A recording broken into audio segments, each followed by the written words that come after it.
দুটি কিন্তু এই মুহূর্তে দর্শকদের খুবই প্রিয় ধারাবাহিক। একটি হলো স্টার জলসার সুবৈবাহ এবং আর একটি হলো জি বাংলার আনন্দী। সুবৈবাহ ধারাবাহিকে তো প্রধান নায়ক নায়িকার ভূমিকাতে অভিনয় করছেন হানি বাফনা এবং সোনামণি সাহা। ওদিকে আনন্দী ধারাবাহিকে প্রধান নায়ক নায়িকার ভূমিকাতে অভিনয় করছেন ঋত্বিক এবং অন্বেষা। কিন্তু আপনারা কি জানেন এই দুটি ধারাবাহিকে প্রথমে নায়িকার ভূমিকাতে এই অভিনেত্রীদের অভিনয় করার কথা ছিল না, অন্য নায়িকাকে নেওয়া হয়েছিল। কিন্তু পরে আবার ধারাবাহিক শুরু হওয়ার আগেই ধারাবাহিকের নায়িকা পরিবর্তন হয়। সুবৈবাহ ধারাবাহিকে কিন্তু প্রথম থেকেই অভিনেত্রী সোনামণি সাহাকে নেওয়ার কথা ছিল না। প্রথমে এই ধারাবাহিকে নায়িকা হিসাবে নেওয়া হয়েছিল অভিনেত্রী ঋতব্রতা দেকে, যাকে আপনারা এখন তেঁতুল পাতা ধারাবাহিকে অভিনয় করতে দেখছেন। সেই ঋতব্রতা দেরই প্রথমে সুবৈবাহ ধারাবাহিকে প্রধান নায়িকার ভূমিকাতে অভিনয় করার কথা ছিল। ওদিকে আনন্দী ধারাবাহিকে প্রথমে অভিনেত্রী অন্বেষা হাজরার অভিনয় করার কথা ছিল না।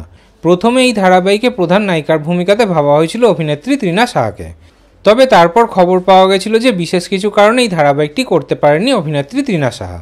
তাহলে আপনাদের এই বিষয়ে কি মতামত?